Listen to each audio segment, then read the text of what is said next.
You got any other bets? You got any other bets? No. Damn it.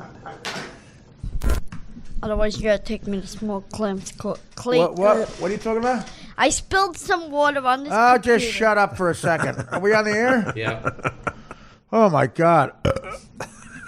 That annoying fucking voice is guess who? Guess who's back? Mario Bosco. Mario regular. He's our George Goebel. He's like a tuxedo with brown shoes. Dave Juskow here. That's not nice. Mr. Warmth over there. Dave Juskow here. Dave and I recently did a football show. We're doing another 11 of them. Rick Dorfman producing it. It's going to cost us about $80. Now, why are you not talking to Rick Dorfman? You said you're not talking to him. Oh, I'm not talking to him this either. Is good. Do I mean, should I say it? Go ahead. It's really messed up. Well, we're doing that football show, and I was trying to get a sponsor for it. Yeah. So then I said, hey, I want to get a sponsor. So you said, who's the biggest prick I know? No, he helped me get those people that were filming it. Wow. And then I he said... knew people with a camera? Oh, whatever, They're people with a phone? They're an offshoot of Broadway Video, so it was a pretty good deal. An offshoot. Whatever. So I said, I want to get a sponsor, and he goes, no, they don't want any sponsors. I'm like, are you sure? And he goes, I just talked to that guy. He said it will complicate things. And so then I talked to the girl. We had lunch. Complicate things? Yeah. So I talked to the girl, and I go, can I just ask you a question? Why would getting a sponsor complicate things? She goes, the fuck are you talking about? We would love a sponsor. We're doing this for free. Oh, my God. So what's his motive? That's the thing. I can't figure out. I'll tell you, he doesn't want to work. He doesn't want to work, but I didn't say that he had to go get it, but he must have thought I meant, can you go look for a sponsor? J.B. Smooth is speaking at another charity in St. Louis. It's unbelievable. I just I can't even believe, and I haven't heard from him. And then he doesn't even show up to the show with his client. Because I had a bad conversation with him. I said some bad things. But he should have called. I mean, he was the one who kind of put it together in a way. I asked him to listen to 5 minutes of the show. We put out a 5-minute promo every day for free. Okay, he doesn't listen to the show. He goes, I guarantee 5 minutes of your day, Rick. That's all I need from you. Okay. He doesn't listen.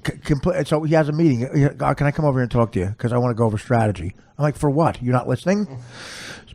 Doesn't listen to the promos. I go, 5 minutes a day. What happened? Can't even bullshit me anymore. You can see the bullshit in his head. He goes, I forgot. I go, that's unacceptable. I threw him out of my apartment. I thought things would change. It's been 20 years, and he might be the worst manager I've ever had. He was the worst manager I ever had. That's why I got. Do you know how fucking severe that is? What me and Dave are saying. You people don't even know. For him to be the. And I asked him to manage me back in. I know Connecticut. He was in the hospital from laughing at that. He broke a rib. Wait a minute. Manage you doing what? What are you going to do? Sell goopalines? No, manage me for acting, films, TV. Right. Well, there's a lot of money in that. How much money have you made in acting? Do you still get residuals from Studio 54? Yes. Did you get paid for that? Yes, and from Bullet, and from The Hard Way, and all the other films. Is Stephen McQueen a good guy? I don't work with Stephen McQueen. You said you were in Bullet. That's what I heard you say. With Mickey Rourke and Tupac. Let's do this like it's a $20,000 pyramid. Say Bullet again. Bullet. Things I wish were in your head. Things I wish were lodged in your skull. Okay. Now say The Hard Way. The Hard Way. Staying friends with Mario by having him on my podcast. I'm sorry. That's Getting free Zappos at the San Gennaro Streets by having him on. Which you stuck me up on. I stuck you up on. You didn't show up. Yeah, it was between that or jerking off to Lonnie Anderson. First of all, fuck Lonnie. Nickelodeon. Fuck Lonnie Anderson. I tried to. Okay, Dan comes down, checks out the location. Well, that's good. That's good enough. Dan's funny. He checks out the location. Yeah. He likes it. I know, Dan gives me that said, bullshit like he's Jerry Bruckheimer. And what are you checking out? When Dan has to see his life partner, he makes up excuses. I'm checking out the location. He goes, What are you shooting, Transformers? He said we had to get a table and speakers. Oh, wow. I said I had the table. What is that, Star Wars? I had the table. All we needed was the chair. Yeah, I have to check out the table. I have to look at the street corner. It looks like a street corner in New York City, Dan. Sometimes they fool you with the right angle. And then he tweets, tonight we will be live from the San Gennaro feast. Mario, the spigot of dullness has been opened. Shut up. Oh my God, the dullness. You are a volcano of boredom. And you're erupting. Why do you erupt on my fucking show? Because you invite me to. Yeah, I guess so. Go right ahead, man. I'm sorry. What you're reading this off your phone? You can memorize this? No, I'm reading the text, the tweet that Dan wrote. I have no problem with that. And he wrote the other day, hold on, give me a second. Oh, go right ahead. Dan wrote, Can you believe this kid? I'm serious. He asked me last week. He asked me to christen this kid. For $7,000, I charge. For $7,000. Can you believe this prick? You're supposed to be doing this shit too, Henry. Here. That's the funniest thing ever. What's the matter? You're like impending doom. What? Hey guys, we will be doing another show, probably from the San Shut his Gennaro microphone off. feast Shut it with off. Mario Bosco. It's too crazy. It was too crazy today. Yeah. I'll keep you updated. Okay, so Dan's And 4 he never followers. showed They all live in Chicago. I should have capitalized probably. Dan has 4 followers. They all live in Illinois. Who told me to put out that tweet? I Who do you didn't tell you think? to put out that tweet. Mario, listen. Can we please just shut up? No, I'm serious. We gotta But clear I mean the air. royal we. We gotta clear the air. No, we don't. Nobody Yes, we cares. do. The fans were hoping. They said false You know what you have to do? I have to do is clear my schedule. See how commanding his voice is? You would have thought that interesting. this is the way he would have sounded. You sound like Felicia Michaels. Dan doesn't even know what that is. You know who you look like? Henry Hill in Goodfellas. Oh, me? When Because I'm you- laughing? When the guy's We've laughing been at doing the that for table. fucking the last 10 minutes. While you're reading off the What do you- agenda, Dan's Get the tweets. fuck out of What here, are you, Tommy. I tell you what, kid, stop it right. I had him. Get the I fuck did out. I not have him? You stuttering prick. My favorite thing is the throwaway. What am I, a clown? Anthony, you saw my head. It was out there. Yeah, I see. Anthony, he's No, a big no. boy. Yeah, He's a no. big boy. No, you got it all wrong. You got it You're all right, wrong, you're Tommy.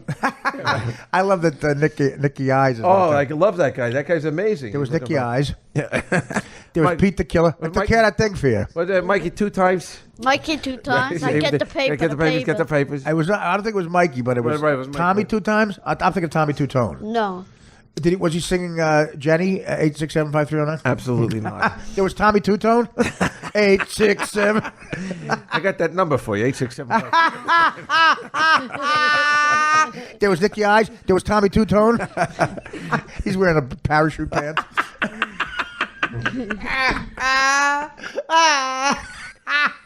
That's so funny. Come on, I'm not trying to Jew broad. Imagine this day and age. These fucking Jupons have a lot of money. This could be a big score for you, motherfucker. I'm gonna get with the Sammy Davis Jr. And the spigot of board. You know what? You know what? Lester Holt's middle name we found out is bringing Trump to a grinding.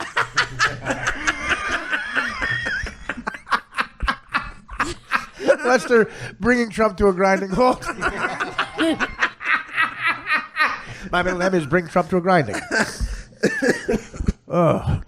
Hillary Clinton is an evil woman. I am convinced she is the devil. She really is a scary person. Yeah. She's a scary human being. Who I guarantee she's had people killed. The accusations of these women that the New York Times brought up again. The New York Times doesn't like her. They brought up the women again. Do you realize that these women, the testimony under oath, this woman said that she fucked Bill Clinton. Bill Clinton fucked her. Very believable. And she was accusing him. Back when he was going to run for president, and that a guy came up to her and said, "How are your kids?" and named them by name. Then, "How are your friends' kids?" Named them by name. "How your tires doing?" 3 of her tires were flattened with a nail gun the week before, and I mean, they're evil people. Yeah. Do you know how dark their household must be? She clearly knows all these chicks he's fucked. He's a diseased sex addict, and she's the wife who's like, you know what? I'm going to be president, and they probably haven't fucked in thousands of years, and maybe never, because the Chelsea might be somebody else's, and she's just, I'm going to be president.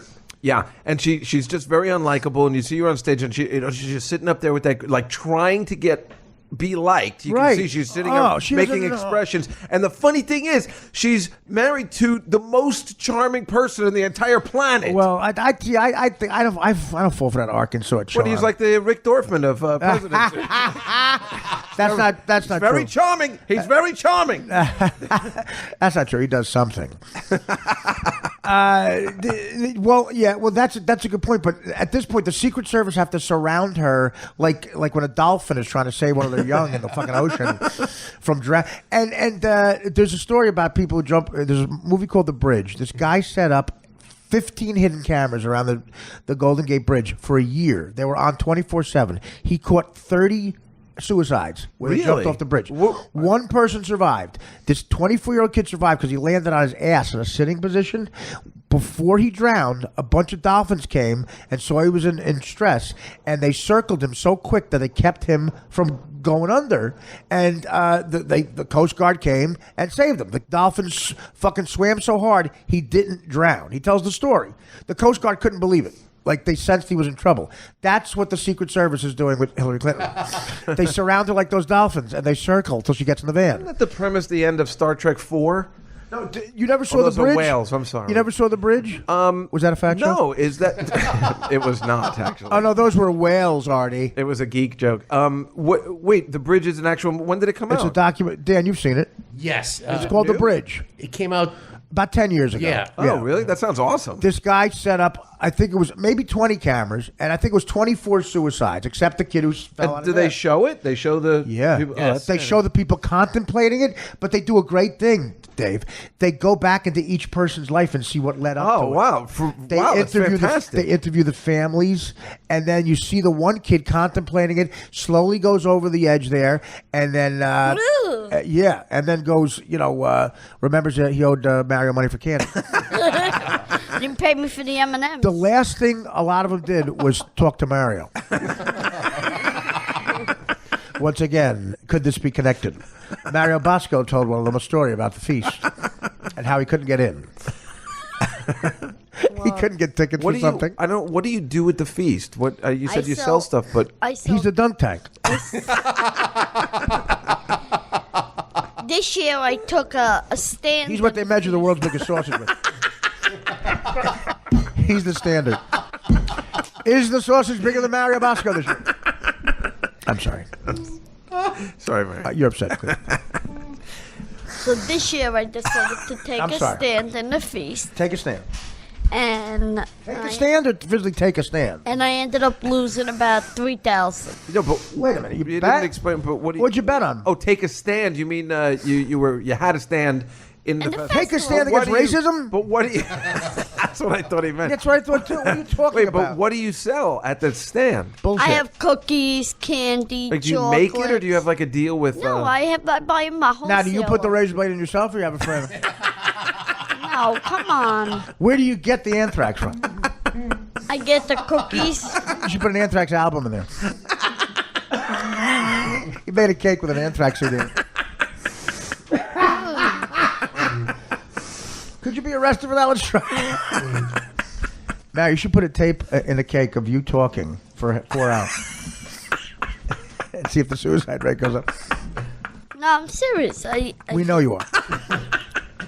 If this was you joking, I'd say don't get the comedy even more. Of course, Mario wrote an act, though. You and Vinnie Monroy wrote some jokes. Did you and Vinnie Monroy write any jokes? Yeah. Let's hear them. Do your act. Oh, great. Mario wanted me to put him on Caroline's with this act. Do you think I did him a favor? That's the question here. Did you put him on? No, because I saw the act. I said, Mario. I put him on at the Borgata, and for a minute and 34 seconds, the audience was like... No, they were not. They were laughing. No, they weren't laughing. Mario, I had to follow you. Dave, yeah, right, exactly. Dave had to dig out of a fucking 80-foot hole. What are you talking about? It was hard to follow you because the audience was annoyed. You're annoyed. You know what they charge them to see my fat ass? They're already annoyed. Listen. Who would pay $60? I'm like, I'm not going to light myself on fire. What's so bad that I do 3 jokes and I brought him out? That's was 3 jokes so too bad. much. You didn't bring me had out. to bring me out. Oh, no, he brought me out. I brought him out. Yeah. And I said, Were you supposed to bring Dave out? That's even worse. you said to me, You please bring me out. Where are the jokes? No, I wanna hear said them. please get out. Out of here. I said please bring me a guy to get you out of here. All I do is get abuse. Yeah, all you do is get fucking publicity for your stupid cans. I got to hear these jokes. Yeah, let's hear him. Now, here's the question on the table, though. Major club. I mean, Caroline's arguably the biggest club in the world because, most important club in the world, comedy club, not a theater or anything, because of where it is. Yes. It's a Square. block from some of the biggest agencies on the planet. Peter Principato saw me originally because he could stumble in there. You understand? He worked across the street. Right. It still took him an hour. Go ahead. Now, It's in should the I heart of Times was Square. I wrong in saying no to Mario? Could he have set himself back? Well, if he just did this material, which is nothing, then yes. And also the fact that it would be the second time he's ever done stand-up. The first time, 1 minute and 34 seconds. So this at the one's Borgata. Yeah. And he had a partner. Yeah. I was supposed to do more, and your manager, Sometimes more is less. Timmy, fucking cut me down. It's the only time I agree with Tim. Go ahead. Okay, thank you. Thank you, everybody. Get the fuck off the stage. Good to I'll be be the here audience. in New York. It's my bad for us to be hometown. here. I love you guys. So, I know what you're all thinking. You suck. What's going on with me? I'm gonna address it right away. What's your Sadly, address? We I wanna kill you. Sadly, I was born with a rare disorder. Unfunny. It's rare. It's a rare condition. It's actually common. Actually not funny. It's very serious. Oh, good. Oh, good. He's starting off with this. He's starting off with this. This fucking. Are you giving a eulogy? I have a very girthy penis. Oh, God. Oh, my God. He starts off with a horrible dick joke. Who wrote that? Vinnie Monroy? Yeah. Vinny, I love you, but stick to the videos. Huh?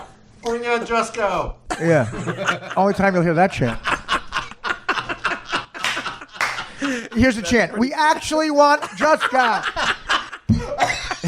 We actually want Just Go.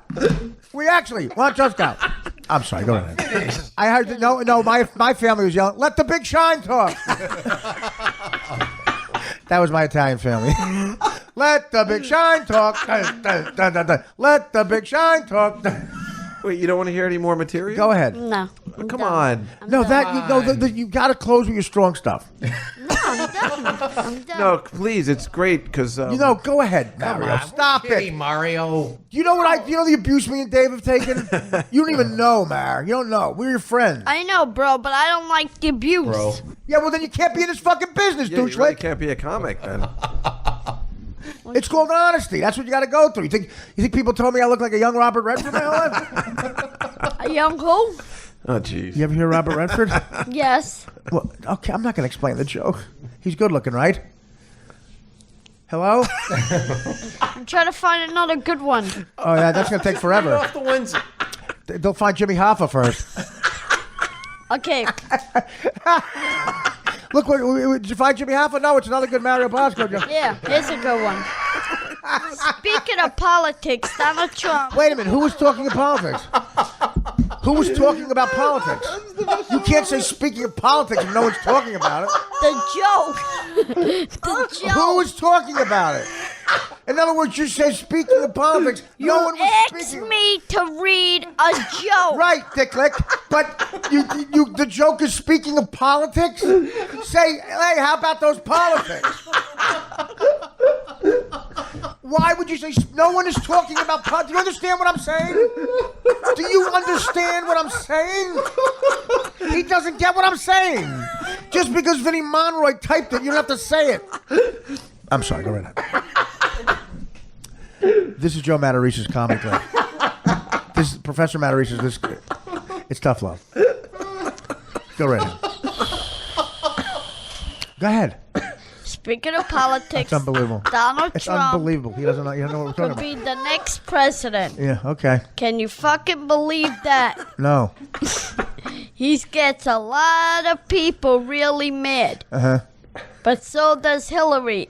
It's crazy. He Wait a minute. wrote this. Wait a minute. You know, here's what's appropriate. If I said right now, speaking of shit jokes, said I'm done. No, you gotta hear the ending. You gotta hear the ending, please. Mario, do you realize why that's horrid what you're Do doing? not leave the audience hanging. We have to hear the end of that joke. We have to hear the end of that joke. We were almost asleep. I'm You should done. change your name to Ambien.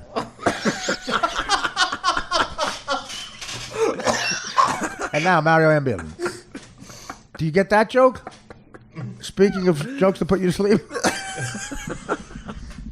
Let me write you jokes. Why are you letting Vinnie Monroe? I'll write you jokes. I've asked you to a bunch of times. And what do I say? And you What said do I no. say? I got to write my own jokes.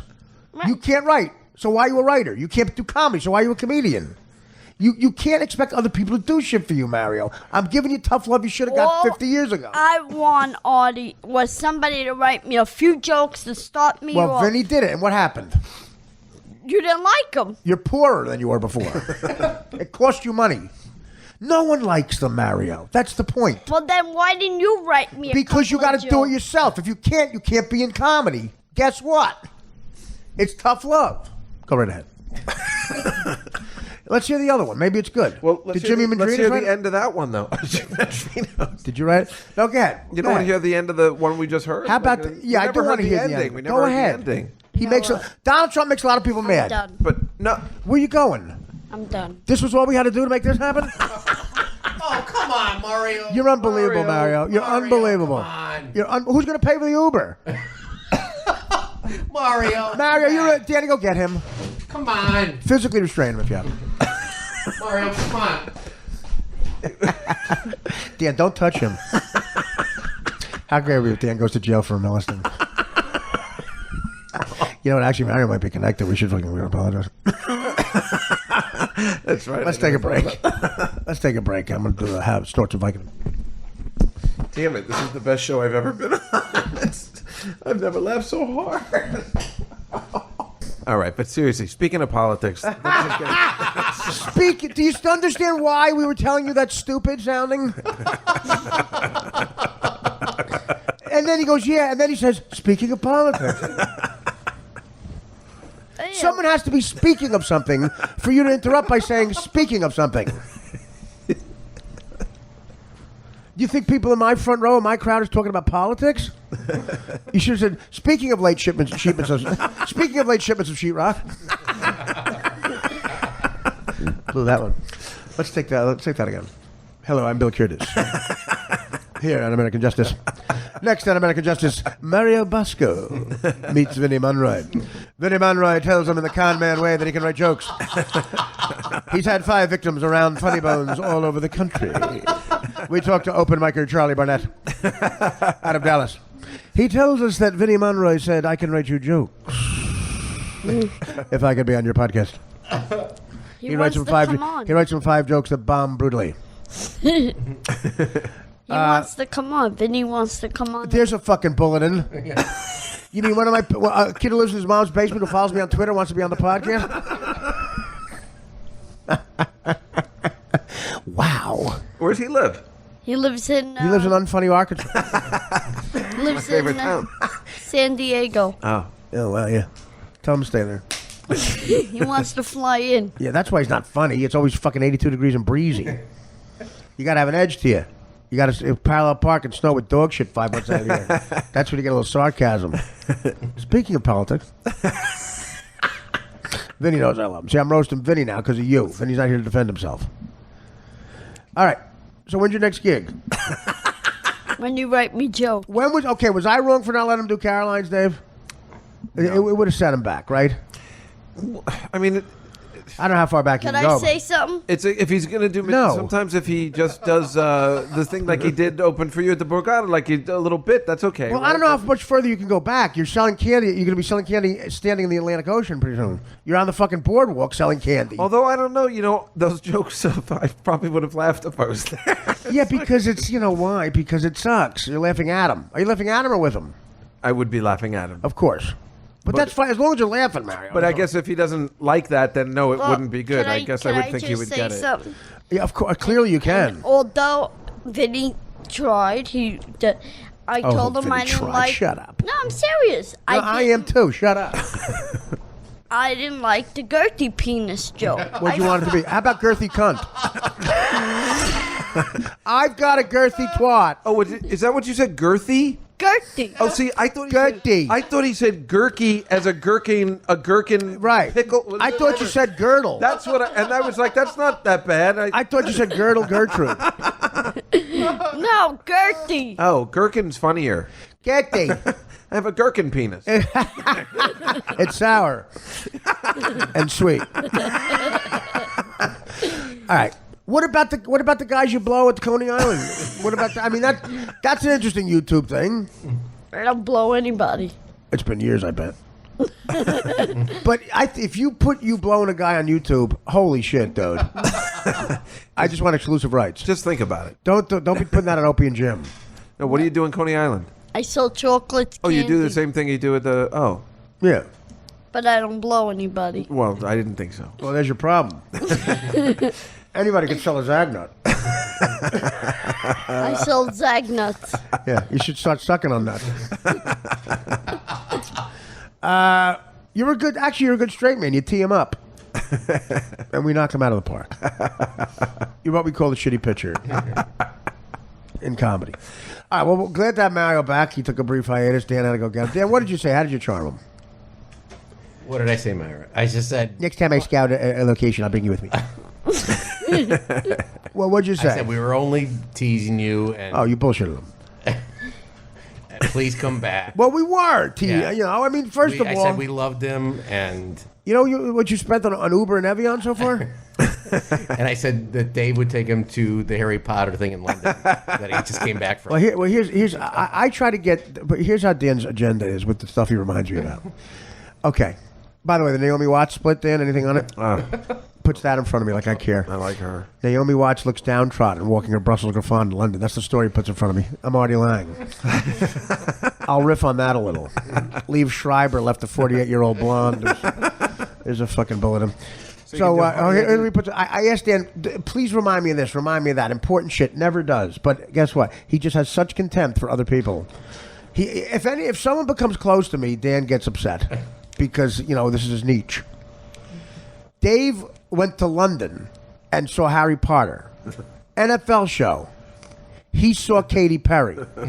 Okay, Dan said to me once that Katy Perry sings the greatest song of all time. Never said that. Firecracker. Oh, that's such a good song. Yeah. Now, where do we Firework. start? You went to London to see Harry Potter. Yeah. Did you lose a bet? What happened? It's the hottest ticket in the world. Yeah? Yeah. Well, someone put some water on it. Was it like a Disney show? No, it's not. It's like a Broadway show, and it's two It's an shows. extravaganza. I was there from 1 p.m. till 10 p.m. at night. Well, these guys don't come right away. It's a. And you saw all the films? If you're drunk at no, 80, if you're drunk at 80. It takes place 19 years after the films. It's brand new. Oh, yeah? Yeah. And they use This is taking place 19 years after Dave tried comedy.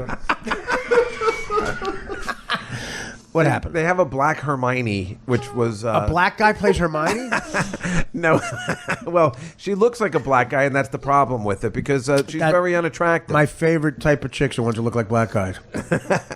My first girlfriend would look like Leon Spink. that girl who plays Hermione in the movies is so hot. I don't know what Hermione is. I never heard of you don't know Hermione. The Harry Potter kid creeps me Well, out. I haven't niece- sat through a Harry Potter commercial. I took my niece. That's where I went. You did? Yeah, she's 19.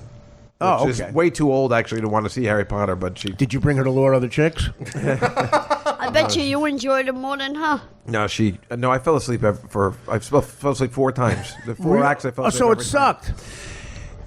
It just wasn't for me, I think. Well, you went to London? She thought it was the greatest thing. The audience, I've never seen. The last time I saw joy like that in the audience when the lights went down was after I saw the musical Tommy. Really? With the Who, after the first act when he's playing the pinball machine and the band was so good. That's when I realized Pete Townsend was a chick. I know, that was the bad No, part. but of course, London people are happy. You know how happy they are? They're there instead of the dentist.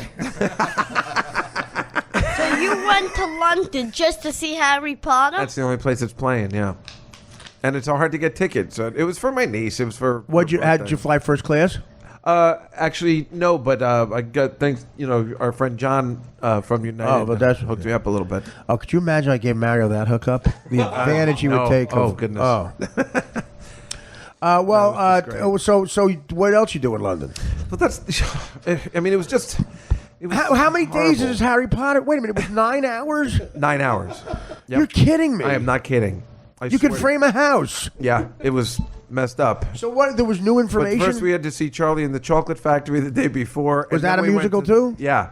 Then we went to go see the Harry Potter tour at the Warner Brothers, where they filmed all the Harry Potters. It was a nightmare. Boy, you're getting the essence of London. I had the worst time. I was just a good uncle. That is I have terrible. to take away from that. Oh, you wanted to see it. People keep saying, like, how was London? I'm like, not that great. Because my niece wasn't cool. She's 19. She's able to drink there legally, and she didn't care. So, I was like, well, can you just- she wanted to go to London. I was like, can you have a Coke or something so it looks like we're... you Uncle know? Dave, can I never see you in London? Listen, hey, just tell everybody we had a good time, all right? Well, that's nice, actually. Now just give me a blowjob. Oh, Sorry. Uncle Sandusky. Wow. It's from Saturday Night Fever. She's 19, Dan. Yeah, well, that's fine. I mean, you know, Harry Potter. She had the time of her life, and I guess that's the way it goes. I didn't have a good... I would have had a better time. Did she say, "Oh, I had the time of my life"? No, she didn't even know. She's no fun at all. She's a 19-year-old broad. You think she can have fun with you? I was hoping. My 50-year-old balding uncle's taking me to see a wizard show. She loves Was it. she upset about Well, the the black? good news, she likes football. We got to watch some football. Was with she her. upset about the harmonica being black? No, she didn't care, but she understood where I was coming from because the whole What was point his of name? the Harshiny? Harry Potter- Was that a? Wait, why did he change his name? They changed his name to Harshiny. Wait, Rodney Allen Rippey is. He must be 60. Wait, you own this condo? What's the line he says at the end? What is stock bug? What is Yeah, in the Odd Couple. You know, wait a minute. You own this? I love that. The guy's King Tut's in that one too. The other one he's in though with the exorcism is he's so fucking funny. When I get there for the exorcism, prepare garlic, senses, oils, and half a chicken. Half a chicken? Yeah, sometimes around midnight I get a little hungry. He knows. Victor Bono? Is that his name? Was that Yeah. his name? Yeah, Victor Bono. You should do that. You should be a white Rodney Allen Rippey. Rodney Allen Dippy. What's the line he says? The investments. What is it? Something like equity investments. Right. Yeah. That's it's so fucking funny. But is he playing Harshiny? Wait a minute! Look what they changed the name to Harniggery. Unbelievable. I think what's his face? Who's the guy from Goodfellas? Changed the name. He rewrote it. Who's it? Bob Gollum. Bob Gollum rewrote. Bob Gollum rewrote Harry Potter. In the next Godfather, I have Russ has to be like those niggas up in Harlem. Yeah. So I have it. So Rick Chrome says, "Ladies and gentlemen, that wasn't actually in the movie. Comedian Russ Maneve decided to." Okay. David Duke improvs one line. If you can guess the line. David Duke plays their mother and improvs this line. Sonny, don't interfere with the niggas. Yeah. End scene. Now, do you like Harry Potter, Mario? Not really. Never got into him. could The be- Godfather I like. Really? Okay. How many guys have gotten into you?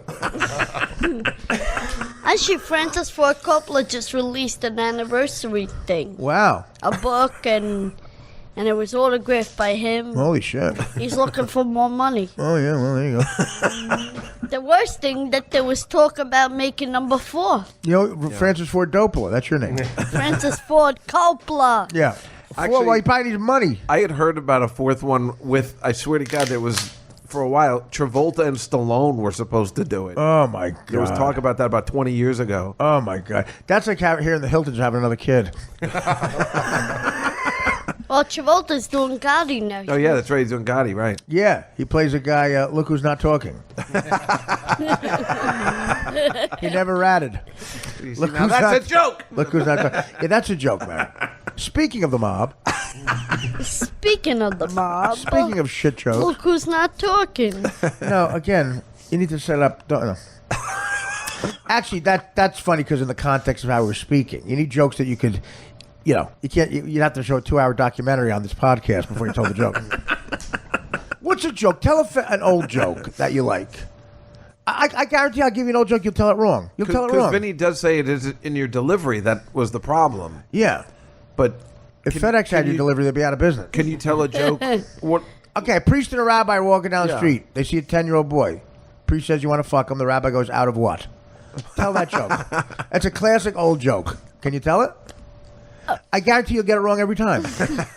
A priest and a rabbi are walking down the street. They see a 10-year-old boy. They see a 10-year-old boy. The priest says, "You want to fuck him? You want to bang him? Fuck him." Well, he's changing it to his own. Okay. You change fuck to bang?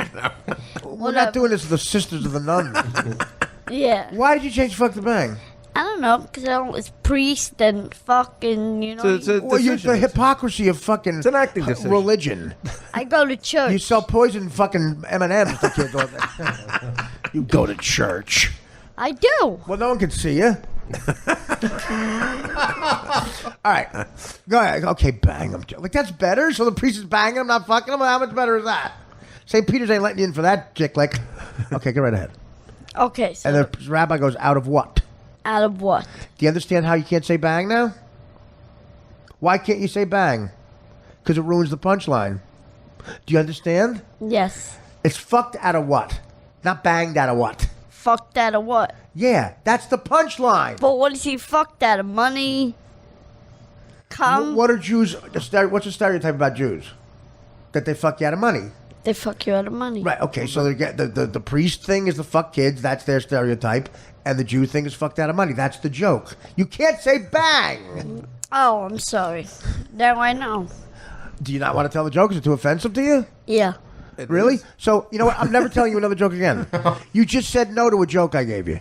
So fuck off. You had to give me a priest? Mario, you might be the worst human being I've ever met. You con people, you lie, you rip me off for money and laugh about it. You took my robe. Well, the robe, you blame... the robe hangs in my bedroom. You're passive-aggressive, you're indignant. Which you have to sign it for me because I can't sell it. Is there anything else you want to ask me for? Dan, David doesn't know. That's going to be worse if I sign it. I took his robe from the Borgata. Oh, you did? The brown one? No, Isn't that rude? Yeah. Because didn't he give you the room for free? Isn't thou shalt not steal? What happened to that? He said... What happened to thou shalt not steal, prickwad? Dan said, take it, and I took it. That's exactly what I said. I never said He said, put it up. Dan said, put it up, back up, and I understood it as pack it up. So I packed it. Hey, Mario, ¿qué falta? Well... So he got charged $125. What? Matt, do you have break sounds so when he talks? Like bringing the show to a stop? Oh, that's mean, though, isn't it, though? I mean, what... And you're breaking commandments, and you won't say fucking priest. You're surprising because when we don't know each other that well, but I see you talking, you're like, fuck this guy and fuck that guy. I'm gonna put a bullet to his head, and then you get all upset when he says, "I don't know about this joke." It's called hypocrisy. It's called religious hypocrisy. This is odd. My Irish friend, okay, they had the mother had holy water by the door. When we were 11 years old, we couldn't leave the house unless we blessed ourselves. She's got holy water from the church. Okay, Palm Sunday, she'd dip it and throw it at us. The palm. Okay. 5 feet from the holy water was a television set where her oldest son, Alfie, would watch games he bet on. Okay? He had a bet on a Knick game. As I'm making the sign of the cross, because she screamed at me, a player on the Knicks misses a shot, causing him to lose money. I go, in the name of the Father, the Son. As I get the Son, her kid yells at the TV at the top of his lungs, "Shoot, nigger!"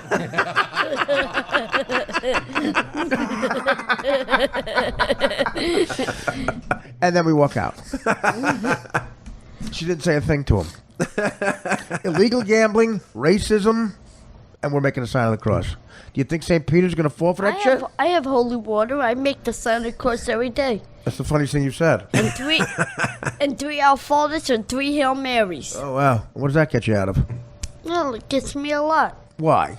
My mother's doing good on chemo. Well, that's good. But they can't. I mean, that's science.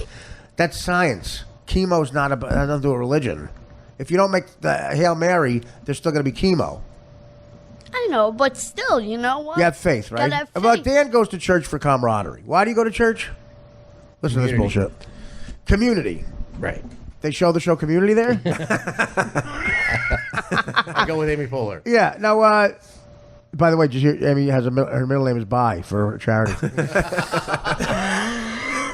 Now listen, that's a joke. Use that one. Alienate yourself from some of the I powerful. did a voiceover on that Community show on Yahoo. You did? Yeah. I saw that was an Entertainment Weekly. It was horrible. I mean, just like then I watched the show and I'm like, oh my, how did they keep this going? It was it bad? Yeah, it was pretty. I'd never seen it before. Is that and then I Chevy saw Chase's this- show? Yeah, but he was already gone. This is like Oh. the last season that NBC canceled, but they put it on Yahoo. Who the kid from Talk Soup's on it, right? Yeah, yeah. That's a Joel good gig. Joe McHale is funny, but Yeah, he's good. that Talk Soup's an easy gig if you're. Oh God, that's a You just sweet gotta magic make gig. Who had that faces. before? Our friend John Henson, right? Yeah, well, not and he our still friend. does that. Well, you know, he's in the comedy. I like him. He's okay. Yeah, and then so- now he does those ABC, you know, those shows where you're bouncing on the Yeah, pretty soon he'll be balloons selling candy on it. or poison candy. Well, now we can. Then Greg Kinnear. Well, that right? I mean, Greg that's Kinnear amazing. got an They Oscar were- out of it. Isn't that unbelievable? Yeah, well, you just got those are beach balls like what Daniel Tosh does, making Googling shit on the internet. If you can't be funny about that shit, Yeah. a fucking woman trying to blow a manatee. Tosh, unbelievable. Yeah. The show's so popular. Is it still popular? I think it is, right? Every time I turn it on, he's completely covered in Vaseline. And Bruce Valanche's on it. Now, Mary, your thoughts? What do you think about Daniel Tosh? Still thinking of the Vaseline. Yeah. Well, I just said it. Where are those break sounds? Yeah, let's hear it. Is Vaseline your favorite Katy Perry song? The lamest. Better get to Mako. What is that? A fucking Fiat? Better get to Mako. Do you have anybody? Do you have anybody stopping a Denali? Better get to Mako. We Double A understand. MCO. Just keep saying it louder. Did you think you weren't laughing because we didn't hear you? They must not have heard me. That's the funniest thing ever. Better get to Mako. No Better laughs. get to Mako. Wait a minute. Is my mic on? Better get to Mako. No laughs still. Man. Better get to Mako. Do they speak English? Do you speak English? Better get to Mako. Should I put it in Braille maybe? I'm still looking at Dave. Why do you every time you lift, you cover your face? No, I'm Because he's laughing at you. My eyes are crying. I'm tearing. I'm sorry. I'm laughing If so you can, hard. if you're right in front of the thing you're laughing at, it's embarrassing. It's making me cry. You got the joke, Dan. You're what's known as a hanging curve. I'm kidding. I promised Vinnie Monroy you'd finish all the jokes. Vinnie Monroy. Finish. Right now, Vinnie Monroy's No, making no, a no. funny meme. Vinny's a nice guy. That's why he hates your guts. That's why this generation's not funny in long form. They make memes. They got to be funny in 4 seconds. What's that writer's room like? Okay, we need another 3 seconds. One time one of the guys, the hacks in the writer's room with the Norm show said that he used to nail them every time. He was just in with smaller fish. He was so fucking funny. They said, Ryan Stiles likes to write. He's so great on that improv show. And Norm goes, yeah, if we need to write a show in 30 seconds, I'll call.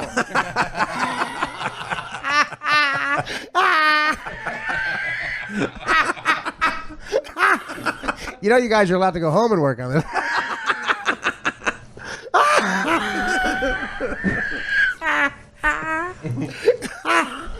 He was just like a bunch of hacks just in a room with a genius.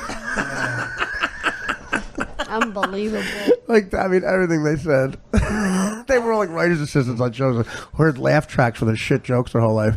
They'd never been to the fucking Yaya Hut in Cincinnati where you got to be funny or you don't get your fucking cocaine from the owner. What are you doing now? Taking a selfie? Taking a picture of Dave because I want to see next time he covers his face. I don't cover it. I'm wiping the tears from my eyes. I've never Why are you laughed this. tearing for? There's nothing funny here. This is the funniest show I've ever been on. There you go. Unbelievable. Do you have a volcano exploding? This is the funniest podcast I've ever been on. Do you have put the volcano explodes and then you just hear like Charlie Rose. You know, here's what you: a volcano of boredom. A volcano explodes, and you hear Charlie Rose interviewing Mike Birbiglia. Mount Boredom exploded. Mount Boredom. Mary, I don't think you're appreciating. Artie's on fire today. And Mount Dull. I'm enjoying it. The references he's throwing out are unbelievable. He is who he is. He's unbelievable. Yeah, it's a lot. There's a boiling lava. Where's the damn brake sound? But Dan was returning a text from his life partner. Someone from the architect group called. What happened? What were you doing? Were you tweeting No, I was anti-Mario? looking for a mountain volcano explosion. Oh. See, well, Dan's working. You're yawning. That's a good impression of your audience. I'm hungry and I'm tired. Oh, yeah? So who gives a shit? Do you have a third thing we don't care about? Coming up, Mario has 3 things. What do you want? We got food. You want a bed? You want food? You want a robe? I have a robe. It's got Artie Lang's We robe. understand. We get it. What do you want? What do you want? You want a food? Dave, wouldn't you want to buy a robe from me? How long does he have to say? How many reasons is he allowed to give? $500. How many reasons is he allowed to give why he doesn't want to do that? I want to buy a stolen robe. It's not stolen. It was given to me.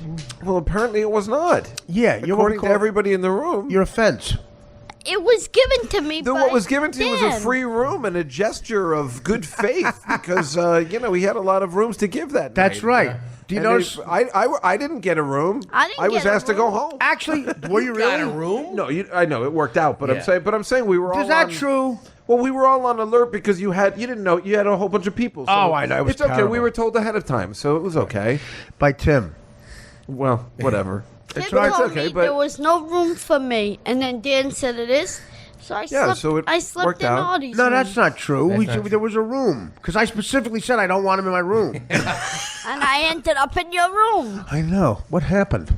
And I woke up Dan at 3:30 in the morning. I know you were being a dick Why did you do that? because you wanted to go dancing. What? Gambling. Oh, Gambling. I lost was the guy you got candy from there? $750. Was the guy you got candy from there the Viagra wearing off? I think I won that night. I was playing that 3-card poker. That's That's not- what I played. That's I won. amazing. Yeah. No, you don't. That's not Screech Get to Halt. That's actually interesting. You won, right? 3-card poker. 3-card poker. Remember I you won. told us 40 times last time. Do you have any new information that sucks? No. Okay. But you can't tell that. You're really too offended to tell that fucking joke. How do you hang out with us? We're being offensive every 5 seconds. But you're different offensive. You're not. No, I'm a religious offensive all the time. It's like going in front of the church and taking a shit. That's offensive to me. Well, how about in church? I did that. I was an altar boy. Well, as an altar boy, you could do whatever you want as an altar. Well, sometimes when the priest is blowing you, you shit. What's the matter, my son? White stuff came out the front, black stuff the back. It was like Chicago. That's the best. That's the best thing. The best way to argue against that God likes white better than black is what colors come, what colors shit. One is the color of celebration and life. One stinks so bad you want it out of your house. Mario, your thoughts? One stinks so bad at the sight of it, you go, we have to invent a machine that gets this out of the house. The other one, you welcome the coming of it. You welcome its arrival with the sound of like, oh. The other one on its arrival, you go, oh. And I'll tell you what, but the thing they have in common is you don't want either one to have a gun. Mary, why don't you take that joke, the white-black joke, that analogy. The white black joke. That analogy, the cum and shit joke. Go ahead. But the shit and the cum. What I just said. Wow. Can you write it down for me?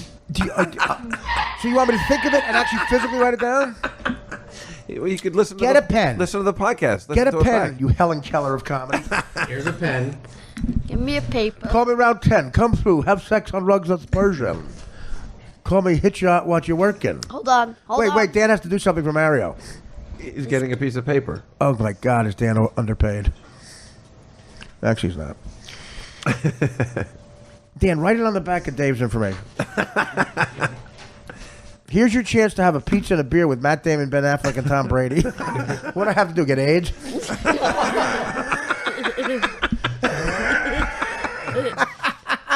Get terminal cancer.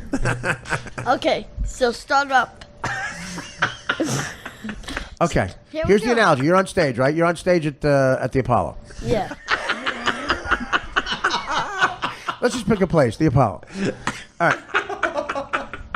This settles the argument on what is God. You know, here's the old argument, guys. What is God like better, black or white? White or black? Does Oh my God. God What about stenographer? You could do that. better, If Stuttering John really giving a summation. white or black? Can't believe What colors come? color. Color with a K. Come. K with a CH. And what color is shit? What color is shit? And the next line is God sucks dick.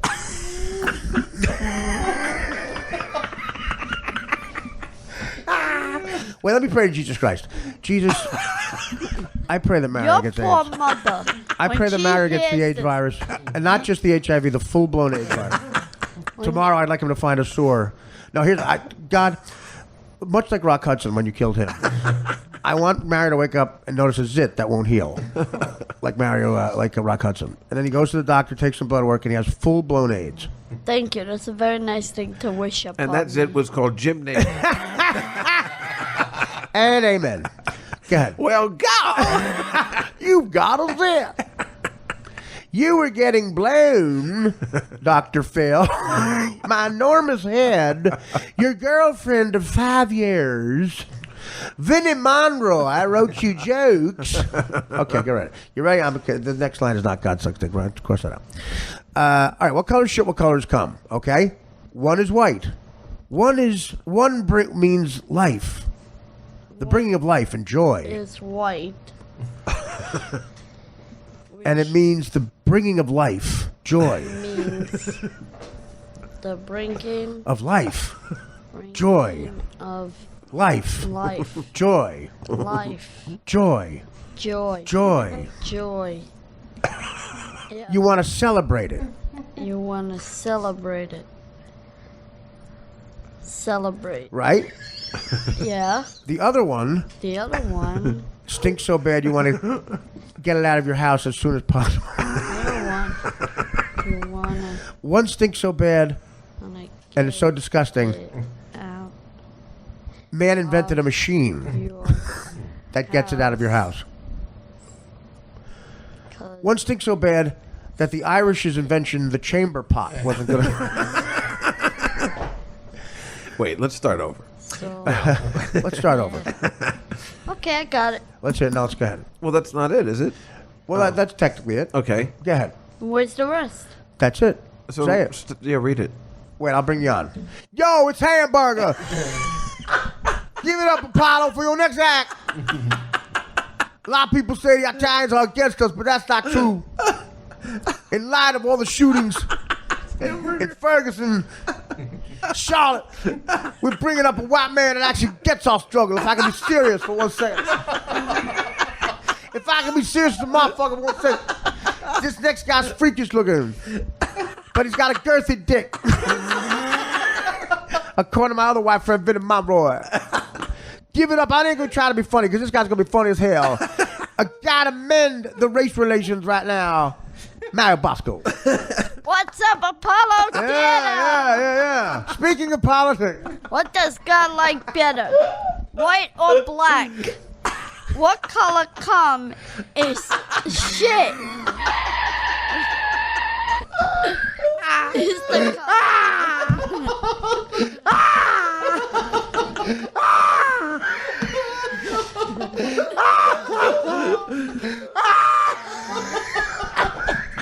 he wrote it down, Ron.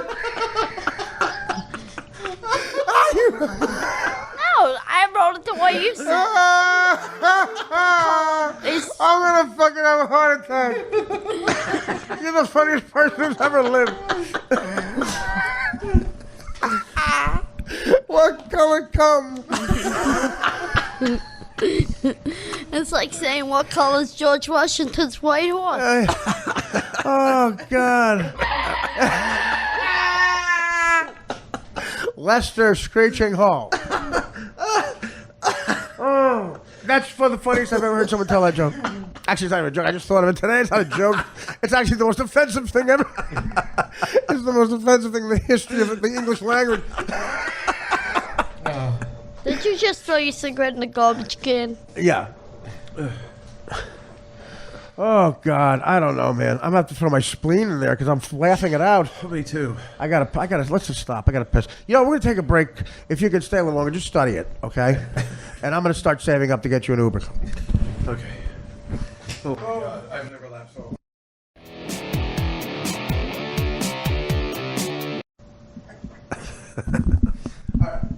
Are we ready?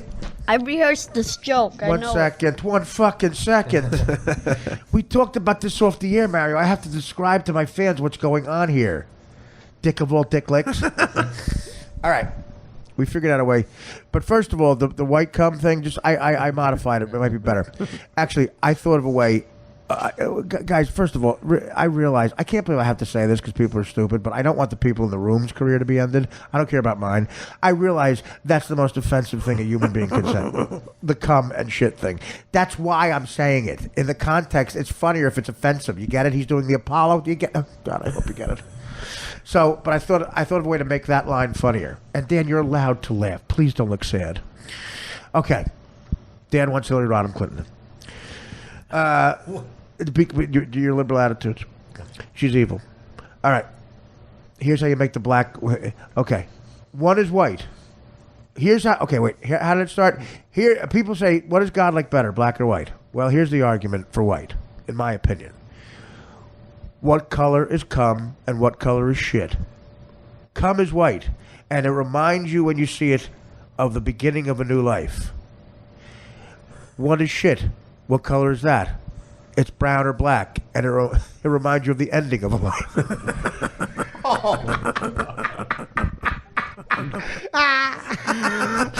One you celebrate. One smells so bad. At some point, man invented a machine to flush it out of their home. Okay, Mary, say that one. I was lost. One after says the beginning of life, one says the end. And make sure you use this as your audition tape. Yeah, instead of Lauren Green, you're Cabrini Green. I was lost in the beginning. I wish you got lost coming here. Boy, you do tee him up. It's as if we rehearsed your fucking shitness. Okay. Can I read this No, joke? wait, the idea I had... Unbelievable. The idea I had is that in Norm Macdonald's brilliant new book, Norm's book is so original and funny. It's just great. He does a tip of the cap to great movies like Casablanca in it. He does a little tip of the cap to Fear and Loathing in Las Vegas because he loved Hunter S. Thompson. Norm, I was worried about Norm when Hunter S. Thompson died. Norm, I believe, was in Vegas the night Hunter S. Thompson died. He suicide, shot himself in the face. And as he predicted he would do. The same age Hemingway died at 60. Hunter S. Thompson said he would do that. Norm calls me up the night that happens. It's 5 a.m. Leaves me a voicemail. Artie, it's Norm. Hunter S. Thompson blew his fucking head off. All right, I'll see you. And then I tried calling him back. I couldn't get him for 2 fucking days. I'm like, I figured something will be on the news. And then I said, is Norm famous enough to be on the news? And of course he was. But, Norm has a brilliant, in the beginning of it, is a brilliant little tip of the cap to that.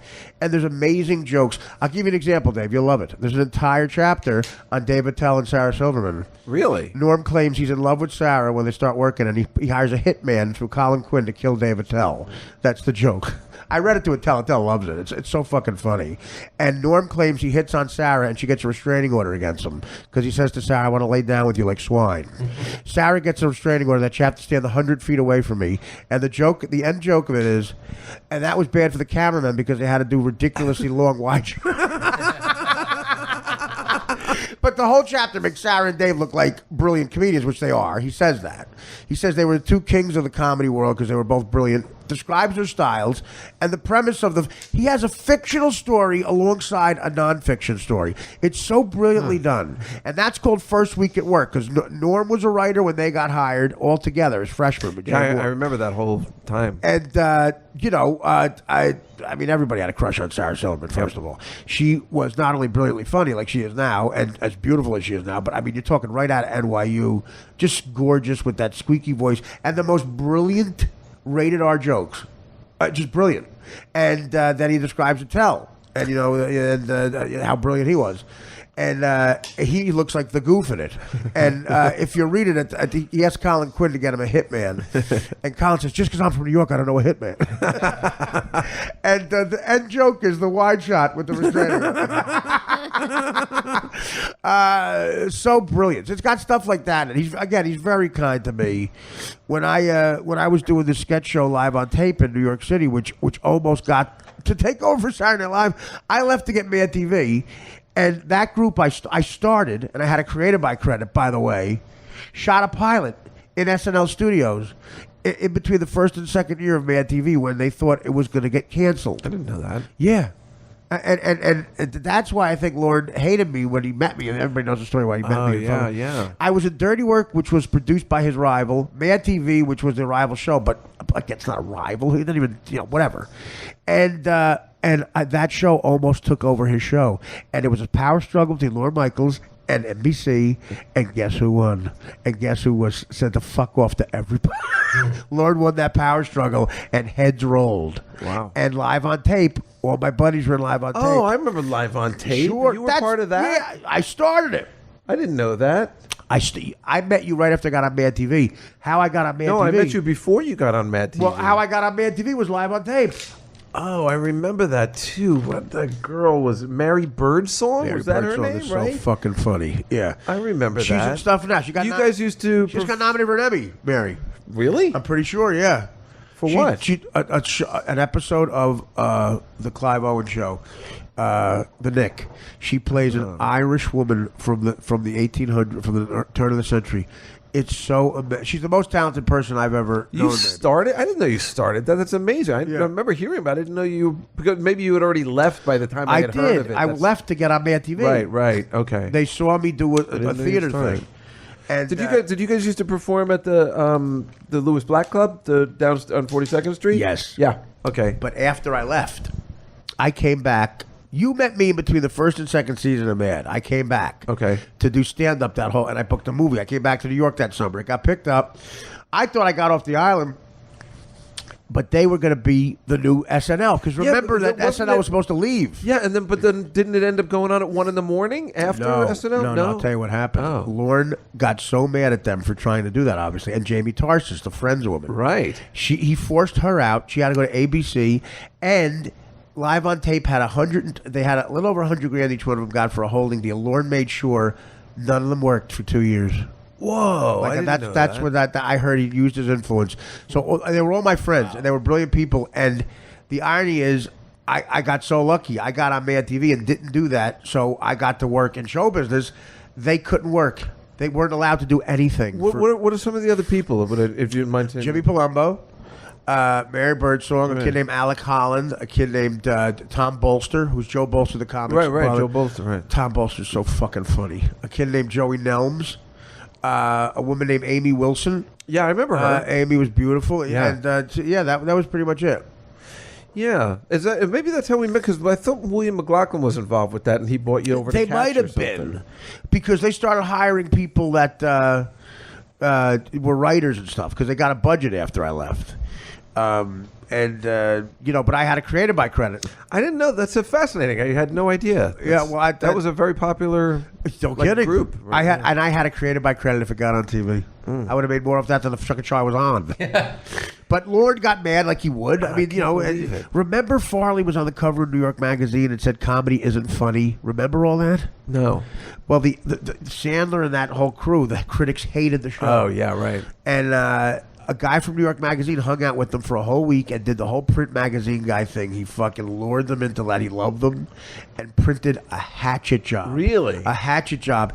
And NBC was ready to get rid of it. They thought it was gone, which is why Mad TV benefited, because the critics just liked us because they hated SNL. It's funny. It was horrible. They were horrible on that show, but now when you watch it now, they're because I guess they SNL, rose you mean? above it. Yeah, when they were on it, that time, Here's what SNL it was really bad. But then it turns out those guys now they're so good that now it's fun to watch. It was the epitome of this. Sketches that were too long, but I love watching Adam Sandler in a sketch because he was the kind of guy that you live vicariously through him. Like those Halloween costumes on Weekend Update. It's childish, I know, but it's so funny to see how much fun he's having, laughing at that crazy pickle buster. You know? I loved all that shit. Chris Farley, the Chris Farley show, or everything Farley did, I thought was funny. But later on, then he he got in trouble. But it's and then Weekend Update. Norm was doing Weekend Update, no, the that funniest was the Weekend best Update ever. ever. That everybody agreed on. And remember, Howard wouldn't host the show. Yeah, why? Secretly because he didn't want to do a monologue, I think. Oh, that's too bad. God, I was hoping. Howard's a brilliant marketer, man. Howard doesn't do anything he thinks he'll bomb at. Right. He did the news He did the news, and his reason was, I'll do the only thing that's funny on the show. Yeah, makes sense. He had Norm on all the time. So, oh, right. That's how you got on the show. Exactly. So basically, they thought it was finally done, and Norm was going to do something else. And Farley and Sandler all left to do movies. Spade left, everybody. And Norm was doing Weekend Update. There were going to be a new cast, and they said Lorne will quit. Lorne will quit. And Mad TV got on TV because of that.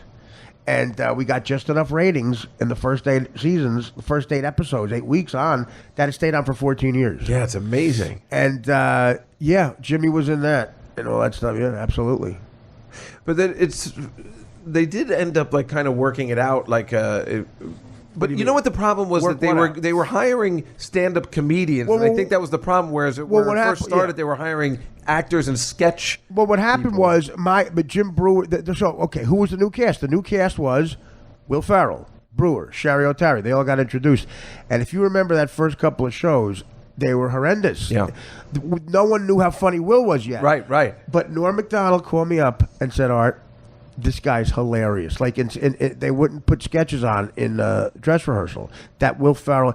Norm said to me, he's the first one. He goes, "I'm going to try to make a movie and put him in before he does his own shit." Wow. Because he's going to blow up. That's like huge for Norm to say something like that about somebody. He doesn't and especially a groundling, somebody probably hate. Right. You know, he said that, man, this guy's fucking funny. Wow. And also because he was a nice guy. I met Will in that time when I visited Norm to give him $110,000 that he won on football, which I would do. Yeah, I met him a couple times too. He's very nice. I worked with him on Elf. Elf, old school and a horrible movie boat trip, but we had fun every single. I mean, he's the reason I'm an Elf. He's the reason I get residuals from the biggest Christmas classic of all time. Wow. He told Jon Favreau, that Santa Claus thing. I've improv with him before in old school, and he's not a groundling. Right. He's not a groundling guy. I mean, he said this to Jon Favreau. He's not a grounding guy, but the guy is so funny. Is Artie Langby perfect for that Santa Claus? Without an audition, they gave it to me. Wow. And because of that, who knew? I went up to Vancouver to shoot it. It was a 19-hour day. We improv the whole thing.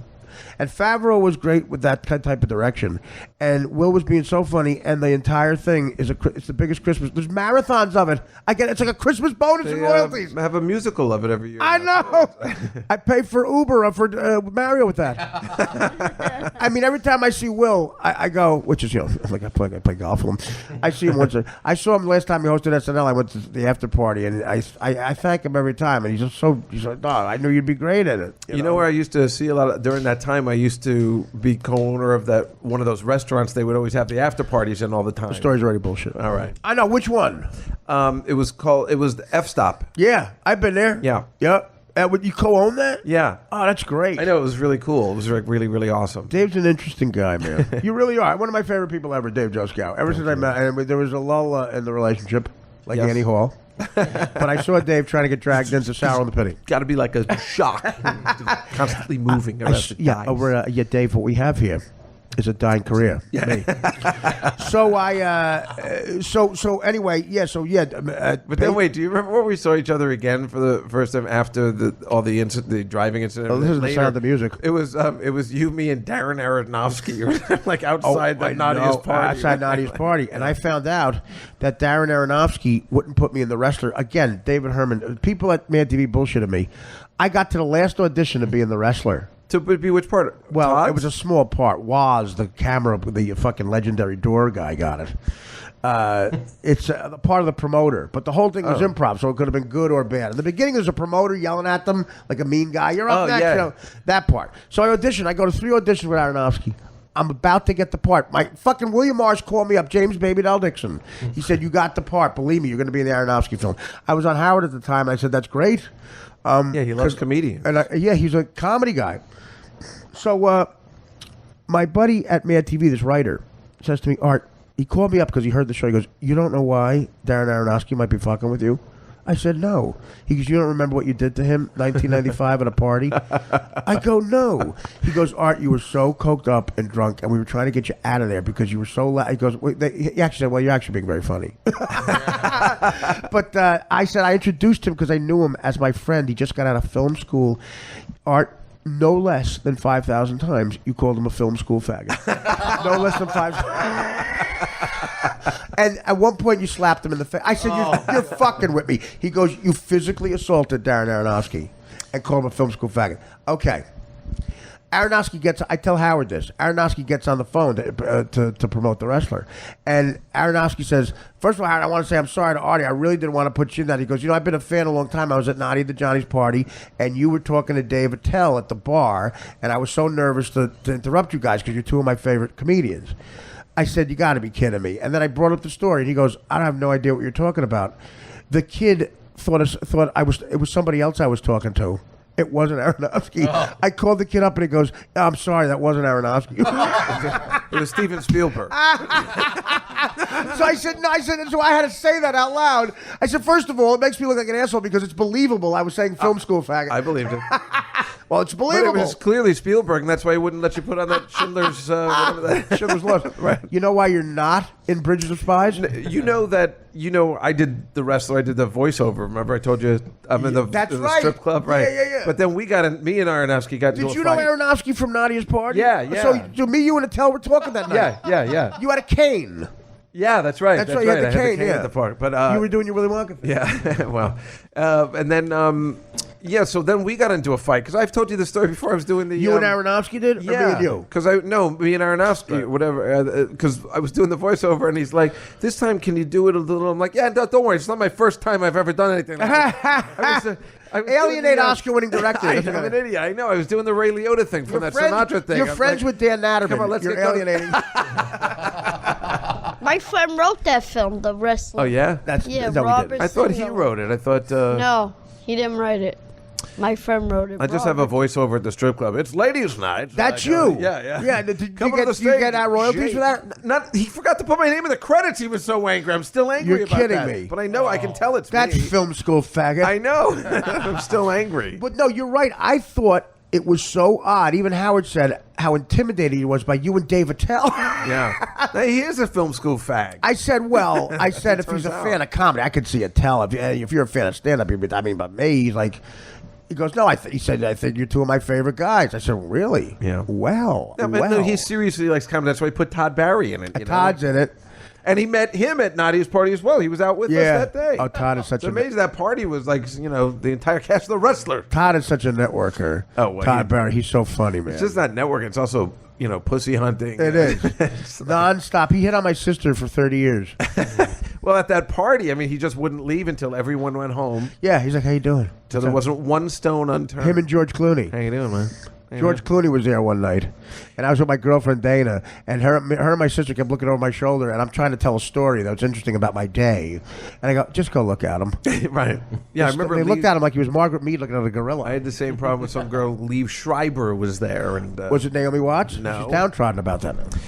No, but I just remember I couldn't even talk to Heather Graham the way. Well, listen, every celebrity was there. Nadia knew everybody. This. I told you about this. Yeah, Dan, we right? always talk about it. Yes. The night before Thanksgiving. Thanksgiving every year from the time I met her. The reason I met Nadia was because I was on Mad TV, which was on Fox. She was on Ned and Stacey. She was the third lead in Ned and Stacey, the sitcom, which was on Fox. We met at Fox parties that they made us go to, and she was friends with my friend Nicole. And she was from Bank Street in the Village, Archie family, good friends with Adam Horowitz, Ad Rock from the Beastie Boys, because his father's a playwright. Right, they were always there. Right, they were grew always up across there. the street. Nice guys. Every celebrity on the planet, and it was the greatest party to go to, man. You were there to 7 in the morning. The best was, one of my friends told me the reason why it was so good is because there was no managers or agents. It was just everybody having a good time. That's a good point. Everybody got drunk, and because there was nothing to do the next day, it was just all good fun. It wasn't Hollywood. Yeah, no, you're right. Well, Thanksgiving dinner, but no, you're right. There was nothing to do the next day but lose $50,000 on the Lions. Right, of course. But no, you're right about that. That's true. You know how a party's good in Hollywood if Rick Dorfman says, "No, where's that?" Exactly. Exactly. Right. He was never at that party. It was at I was at a place called Sombreros. What's it called? Mexican. Gonzalez y Gonzalez. And the big sombrero outside. They rented out the whole place. The whole place. You would rent. It went out. from one Broadway to the so other. much fun. It was a huge block long place. You can go. Remember, it started at the front, and then you could go to the back. Yeah, and dance. Well, Jim Florentine is dancing with Heather Graham, and Heather Graham goes, "Hi, I'm Heather Graham. My name's Heather Graham. Prettiest I'm an girl I've actress." ever seen. He goes, "I'm an actress," and Florentine goes, "My name's Jim Florentine. I play a retarded puppet on top of it."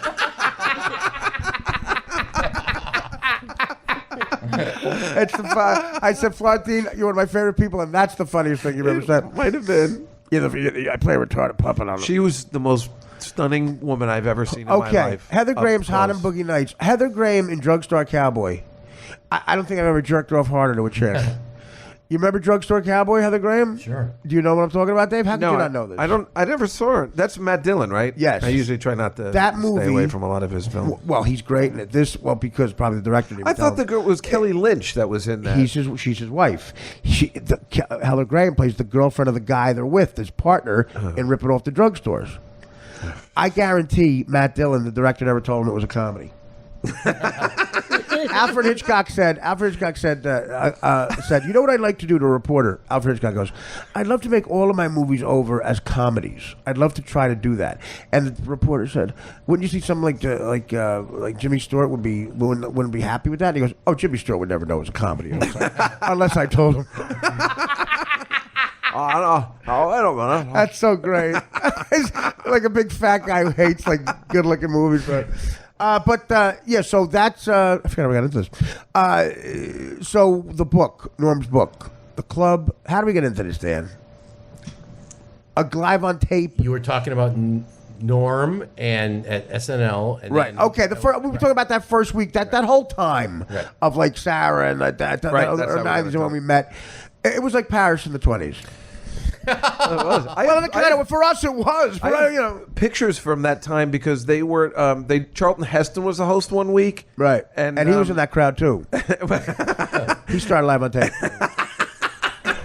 And I went to the show backstage, and they were all in ape costumes. This is me in Adele's dreams. I have a bunch of pictures of Chris Farley and Sarah and Dave in the costumes. Adele was hired as a writer, and he was never there because he kept doing stand-up spots. Yeah. And he just never had confidence in himself as a performer, Adele. And I think he's a way better actor. I have him eating a sandwich while wearing the ape makeup in the cafeteria by himself. It's the saddest of all photos. Well, here's King Kong if he didn't die. Well, here's the thing. Okay, Sarah, I thought was so fucking funny. She gets fired from SNL or leaves. She comes out to LA. I hear on Mad TV Sarah's going to do a monologue on the show. They hired Andy Dick, outside comments. I said, "That's great, guys. I'm telling you, the writer says you don't. I said, don't help her. Just let her do the joke she has. They're fucking killer." Sarah hears I'm there, and I kind of knew her. We were always very friendly. And she said, "I want Artie to help me be in it with me, so it's more like a sketch. I want him to do." Essentially, she wanted me to do the setups of her brilliant jokes and her do the punchlines in an interview style. And I said, when she gets here, you got to let me talk to her. So I went to her dressing room, and I said, "Sarah," she remembers. I said, "Sarah, you have to just do it yourself. I'm going to get in the way of these brilliant jokes." It was her great jokes that I knew from watching her do stand-up. So she goes, no, I'll feel better with you up there. And she was upset about the SNL thing. And, I mean, like the star she became, you knew she would become because she's a quadruple threat. Beautiful, smart, good delivery. But she was insecure, like we all were in our 20s. So we shoot it where I'm bumbling the whole thing and it doesn't air. So it doesn't air, and she was upset about that. I said, Sarah, don't let this bullshit, ruin She used to say that was the Silverman curse. A lot of her stuff didn't air. It's kind of funny when you think about it now. Like she had a lot of problems starting out. Like we all did, though. Yeah, exactly. I know. We all did. She was so good. She was so good. When you start, let us know. When she was young, though, it's like she got thrust into it too quickly because she was everything. You see her on stage, that put her right on TV, and people need a nurturing time. It's like, and eventually, she did what she did. She has an Emmy, eventually. Yeah. So, it was actually, and the driving night you talk about, of course, is the legendary night that the bullet of cocaine, and John Benjamin, the voice of Archer. I almost made piss his pants. And Bob's Burgers. I was speeding the wrong way. In reverse on 7th Avenue South. I'm going to say that again.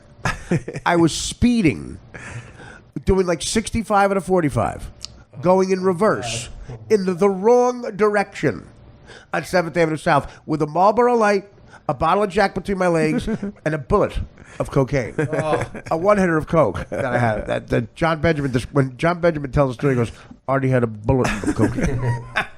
And me and Juskow and Jen Dollard, your beautiful girlfriend at the time. Who was obviously the greatest girlfriend because she thought it was as funny as I did. Jen Dollard is cool as hell. Oh, my God. So many great decisions. Benjamin was the actual girl in the car. So many great decisions she made. Laughing, leaving you. How dare you? Beautiful breasts. Can I say that without? We used to call them Jen's Dollars. I set you up for that. I knew that. I said, I'll let Dave have this one. That is so great. Did she know about that? Yeah. She's so cool. She was cool. So cool. And she had kids. Imagine how big they were then. Anyway, I'm sorry about bringing up the kids. Is that a sore spot? No. I know it's not. You're dating Sharon Stewart from Sharon Houston. Whitney's sister. I wish I wish Sharon were getting a tub with some fucking that's amphetamine. And Dick Thune. She was so offended by the Nick Thune material. I know. Well, listen, because it's open, a lot of people aren't famous to pack the house. Improv would get like huge names like Nick Thune. What a bubble of shit they live in out there. What a bubble of Elizabeth Warren shit they live out there. I know. She's always like, I want to live here because I'm sick of the Hollywood shit. I'm like, you were offended because we make fun of Nick Thune, you fucking idiot. You're just What did she call that Hollywood shit? Making fun of Nick Thune? What's it, too Thune?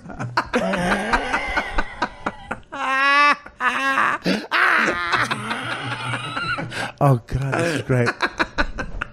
See, Mario, we live with other people. I know you do. I know, mostly. So, all right. So, again, it was Movable Feast. It was Paris in the 20s. And why are we talking about that time? Because the book. Oh, the book. I'm sorry. Okay, I wanted to tell you, I was telling you how great the book is. So that's an example of a chapter in the book. Dave, you love the book, man. Yeah, no, I want to. And again, Norm, this monologue I wrote for Live on Tape.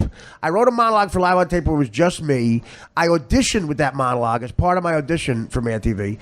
They liked it so much, we all did a monologue on the pilot. They put that monologue on the pilot, and because of that monologue, I got the job. Wow. And I'll read you, if I may, beside. I'm always humble. I'm not going to be humble.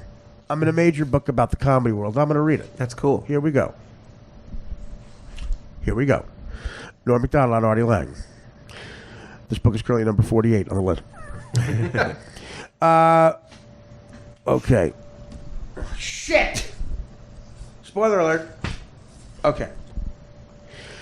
We couldn't find someone to play the buddy, the second lead. He was in every scene in the movie practically, and we were starting to panic. Then one night, I happened to turn on the TV. For the first time ever, I saw an episode of Mad TV. An actor named Artie Lang was talking straight to the camera, not in character, and he was hilarious. What impressed me most that he wasn't relying on most like Belushi type fat man tricks. He had a melancholy about him that actually reminded me of the great John Belushi. I knew instantly that he was our guy for the part, so I phoned Robert Simons and told him about Artie. But it was a big part, and he informed me that an audition was necessary, so Artie met with Bob Saget and me. Artie's reading was perfect, and I knew we had our man. When he left, Saget and I phoned Robert Simons, and Robert said, if he works for you guys, let's do it. But an hour later, Simons called back. Bad news. The guy's got a big coke problem. So what, I said. I had 6 grams of morphine rushing through me. Listen, Robert, you know as well as anybody that doesn't matter. Of course, Norm, but this guy got caught. He went to jail. It's public record. That's why he's back in New Jersey, out of the business. God damn it, I said. We can make it work. Look, I guess you're right. If you want him that bad, he's in. But we have to make sure he stays clean the entire time he's in Canada. Can you promise me that, Norm? No, I said. And he still hired me.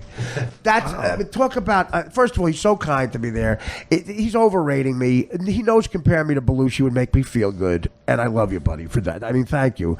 But he fought for me. He fought, and of course, you couldn't guarantee that. And I did stay clean, and we shot the movie.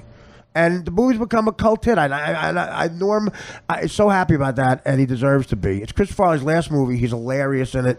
And getting in that film got me back in the show business. You could say saved my life. Saved my life. It got me back in. And how many guys would have said, no way, I'm not going to take the risk? You know why? Norm loves losers. Norm loves losers. Norm just told me this. He goes, Art, you're a loser who's good at one thing, but that one thing bought your mama a house. That's why I love you. And, that's not, that's a backhanded compliment. But he's right. I'm not good at anything except, I don't know, this. What you hear me doing right now, this is ridiculous. I'm good at busting balls. There's 50 longshoremen I work with who are better than Dave's better at it. We're Dan is, I'm sorry. Marius, I'm sorry. No, it's just, this is it. There's no discernible skill. But Norm, that paragraph made me cry. I knew he fought for me, but I know he stood alone with it, Kicker to the story. I swear to God, this is the truth. After that phone call, and I don't know that's happening, Saget and Norm saying to me, look, man, this is going good. Let's go shoot pool at this place on Fairfax and Sunset, old pool hall in Hollywood, and get to know each other. We go there. I'm feeling comfortable. This chick shows up that Norm knew. They're like talking. I start doing shots at the bar. I get drunk. 3 Mexicans. Fucking Trump was 40 years too late with the wall. 3 Mexicans and I make eye contact. I go in the bathroom, buy Coke, and do Coke from them in the bathroom. I walk out coked up, and clearly Norman Saget knew. Can you imagine the self-destructiveness of my personality? So I basically get back. I forget getting back to the hotel in Santa Monica, which is where the screen test was, because that's where Saget's office is. I woke up the next day and realized what I did. I had an empty bag of blow on me. And I said, what the fuck did I do? What did I was back in. I got back into show business. What are the odds? You could have said that everybody at Mad TV said, I'll do a couple of years, do some good sketches, maybe get seen and get in the movies. That happened to me. And I did it by going to jail. God was somebody, I do believe in God for this stuff, man. My father, somebody was literally holding my fucked up loser addict hand. My junkie loser hand. They were holding me. They got me back in the business. I had to call my mother, who I called the night before and said it worked probably. And I'm not ashamed to tell you, I started to cry on the bed, alone in the hotel room. Phone rings a minute into my crying. It's Norman Saget. And Norm goes, you got the part, man. Wow. And he called me alone the next day and said, look, man, just don't bring any shit over the border. And I said, so you got a guy up there? I said, I would never do that. I'm so sorry. He goes, don't worry about it, man. And he gave me the part, and I didn't miss a day. I wasn't late a second. I didn't drop a line. I was there on time. Well, that's obvious, I guess, that part, because then Norm would have just dismissed you forever. Maybe. Who knows? He was unbelievable. I mean, think about it.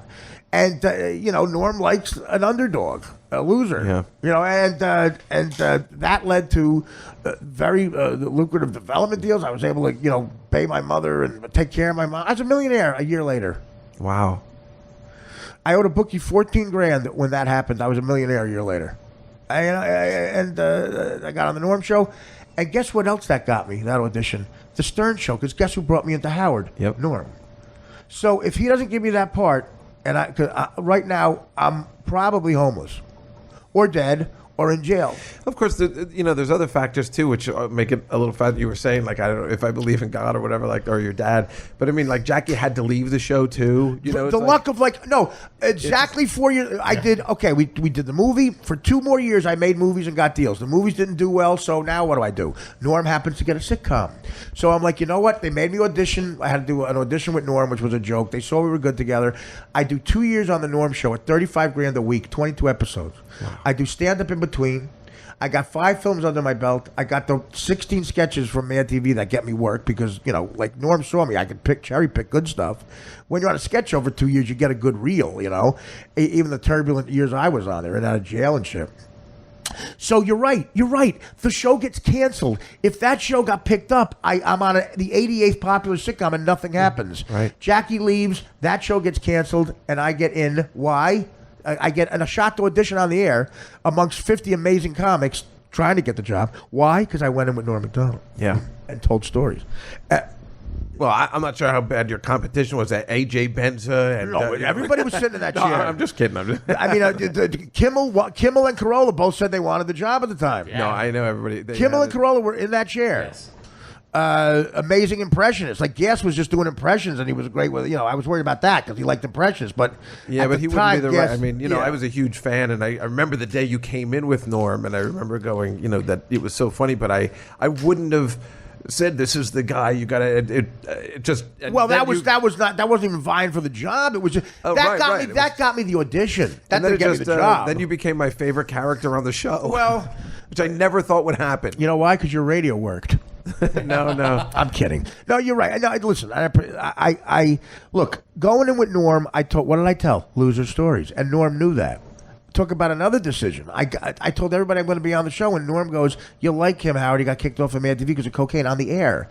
So I could have dummied up and said, well, I'll never get a Sprite commercial. I better not talk like this. But I said, fuck it. I took a risk. I was honest. Howard liked the loser story. The honesty, too. And at the end of that first appearance, he said, you're a new friend of the show. I love you. You're out of control. Wow. Come back with Norm. We went back one more time when Dirty Work came out, and 2 more times the first week each season of the Norm show came out to promote it. I went a total of 4 times. Oh, I didn't know that. Yeah. You went on 4 times with Norm. Yep. Oh, before you even got it. I didn't So even they knew realize me. that. They knew. I went on in '98 with Norm. Jackie didn't leave till 01. Oh. And I went on with Norm, and he got fired from SNL. So Howard wanted him in there. So Norm brought me. Then June of '88, Dirty Work came out. Norm brought me in to promote it. The first season of the Norm Show was a year later. He brought me in for that. The second season premiere, he brought me in for that. So 4 times, and I told loser stories. I had 1 million of them. I said, Howard, this is endless. You want loser stories? That's amazing. Too. That's amazing too. That Norm would be. A lot of people like the comedians or actors, they want the spotlight, but he didn't mind. Well, there was a specific spotlight he didn't want, though. That's the thing.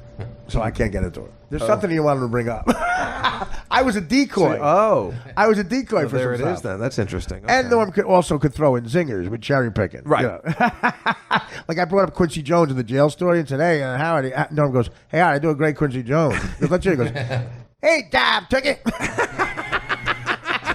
So Norm could be like what I was on Howard. He just threw in funny shit, and he's the funniest guy ever. Yeah. Norm never sat in that chair, but if Norm wanted that job, he just should have gave it to him.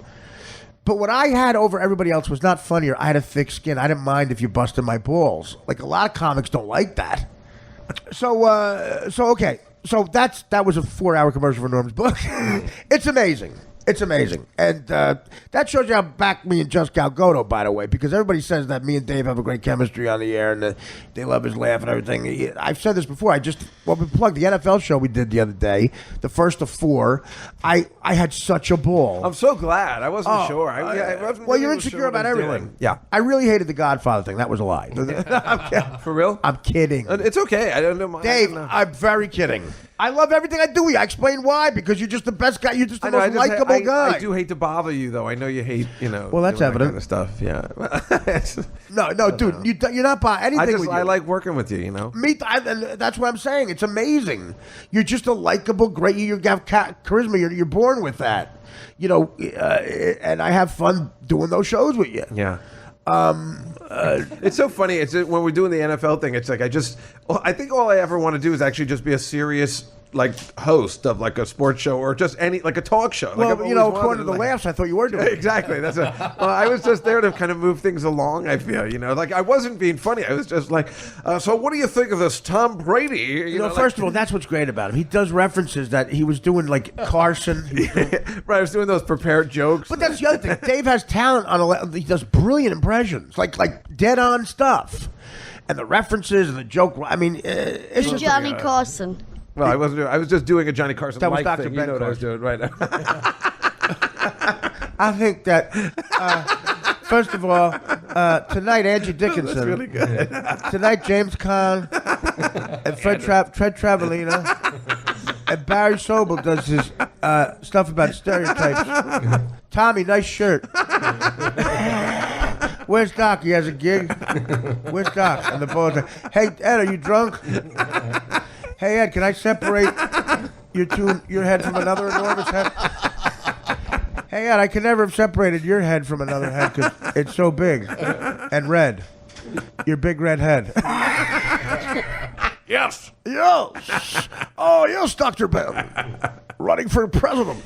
You will not be turned down. I'm doing Marv Albert. Yeah, I know. That's Who's here, Johnny? Who's here? Is it James Caan? Yes. Is it Fred Travelina? Yes. Reggie Miller is taunting Spike Lee. Again, like I said on the show, when he would get a little sarcasm and surprise when a shitty guy scored. And he Wilkins gets on the scoreboard. Mario Bosco says something funny. Vinny Monroy writes a joke. I ain't say shit. We know. All right. In the book, one of the great things about the book. How much fun is this? This is the best. Well, it is great. I'm making $8,000 a year doing this. All right. So in the book, Norm lists 25, the 25 best Weekend Update jokes all the time. And again, he does a funny thing. The first one is Jim Downey. The first one is Chevy Chase that Jim Downey might have wrote. And Chevy Chase did this in 1975. There's a new stamp out commemorating prostitution. It costs 25 cents. If you want to lick it, it's a quarter. If it costs 10 cents, if you want to lick it, it's a quarter. Again, in 1975, it brought the house down. Right. Okay, stamp commemorating prostitution. So that's number one. The next 24 are all Norm. Which he does on purpose, guys. It's called irony. You fucking idiot! I saw people on Twitter complaining about that. Way to brag. He did it so you would tweet that, dick lick. All right. The one I just told Dave, I had the idea that these are amazing jokes. We know they're amazing jokes. They're set up punchline. You can easily memorize them. I said to Mario, two choices. Go home and study them or do them now. He chose to study because he can't. It takes longer than 10 minutes. I could do one now. But the one I told Just Gal that they called hippies that became yuppies. They called yippies. All right, yippies. And a guy named Jerry Rubin, who was one of the most annoying ones, died while Norm was doing Weekend Update. Here's the joke. Norm looks at the camera and goes, "Yippee! Jerry Rubin's dead." Oh wait, I'm sorry. That's reading. Yippee! Jerry Rubin is dead.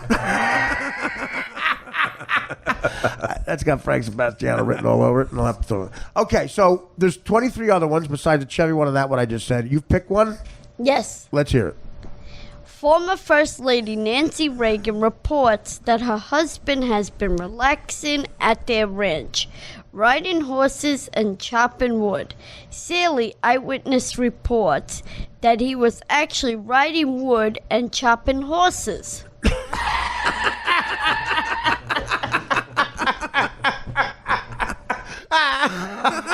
You see, as terrible as you are reading a joke, that's funny enough the way it works. You know why? Do you get that joke? Yes. Why? Why is that funny? Because he's got old timers, so Old timers? You think? Well, actually, that's a more appropriate name. You think the name of that is old timers? Yeah, he goes over to the Yankee game every once a year. well, he's riding wood. Whitey Ford's had it for years. Whitey Ford is saying he has old timers. Frank Messer has to announce that he has old timers. Next up, forgetting that he has to bribe his ass. Your friend and mine. Number two. Your friend and mine, Whitey Ford. when he gets like the shittier players. This next guy hit 267 for the 8th place Yankees in 1968. You know, it's fun, when you think about all the other old timers. It's like a joke. You know, I mean, the Yankees are the ones, right? So when they had the Mets anniversary, the 25th anniversary, 1978 Expos old timers. right, exactly. But they had the 86, the 25th anniversary of the Mets. The best one was Keith Hernandez. Like, and he's Elaine Bennis's boyfriend. That was exciting. Man. I used to do a bit. That's all they had. This should have got more of like how there was too many Planet Hollywood, so the memorabilia in the Des Moines one was like lame. Like, you know, in New York and LA, you have to have shit like Elvis's coat from the Comeback Special. Right. In Des Moines Hard Rock, the first thing you see is knee-high white socks Gavin McLeod wore on the pilot of Love Boat.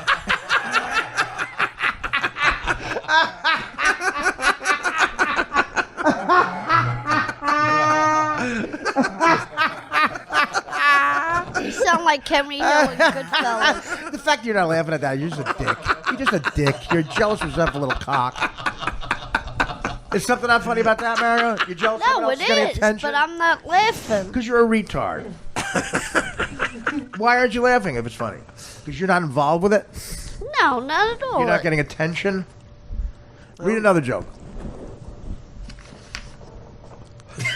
I gotta look at it first. What are you laughing I didn't at? ask you to do it without looking at it. Everybody has to do that with their jokes. There was something about the timing and the picking up the paper. Last week, on his latest trial for assisted suicide, Dr. Jack Cavorny stated at a Michigan courtroom when he stood up and shouted, "This is larceny." Everyone turned to look, and sure enough, he just launched. Do it again. Just do it again.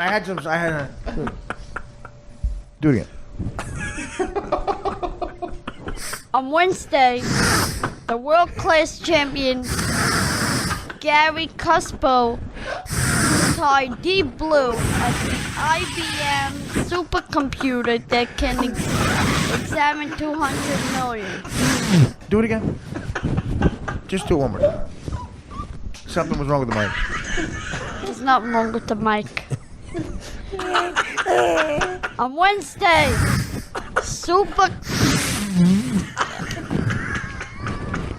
On Wednesday, world chess champion Gary Kasparov tied Deep Blue, the IBM supercomputer that can examine 200.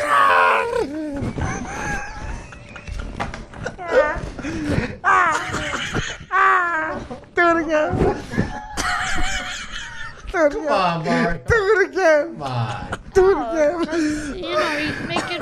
Back, Jack. Do it again. You're right. You're right. You do suck at things. That's fine. Go take a moment and study them. I will. Okay. Good. That's so. When are you coming on again? Do we have anything in June? Vinnie Monroy is here for the next 18 months. Now you come in anytime you want. By the way, it only costs me $400 a week. The audacity for you to be mad at anything. Never. The opportunities I've given you. Honestly, Borgata stage, fucking getting to know Tim Sullivan. You've been on this podcast more than anybody. You're like me on the Tonight Show with Fallon. Do you understand that? What's the matter, sweetie? What's the matter? How about this? You know, Howard Dean accused Donald Trump of doing cocaine. How about this? This isn't even a joke. It could be funny. Go. That means I'm wondering, did Trump do a bump before getting on the stump? Just say that. It's like My Fair Lady. Did dump do a... Say it again. Did Trump do a bump before getting on the stump?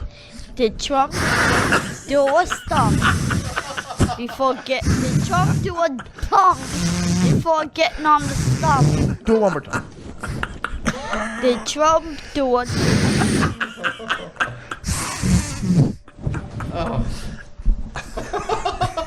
I go on the other one. You're gonna blow your nose out.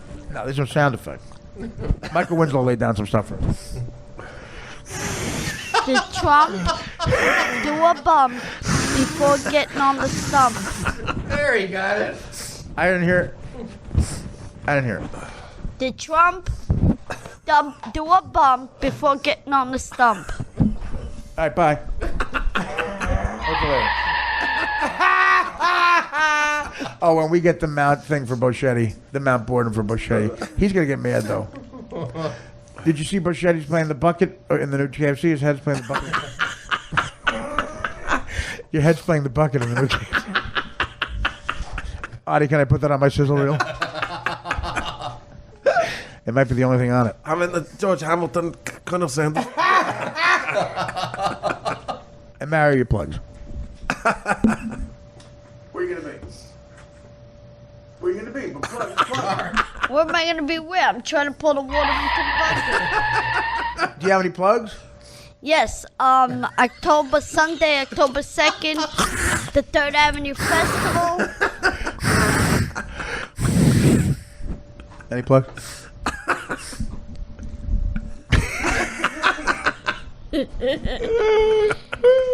I'll be signing copies of my book Sunday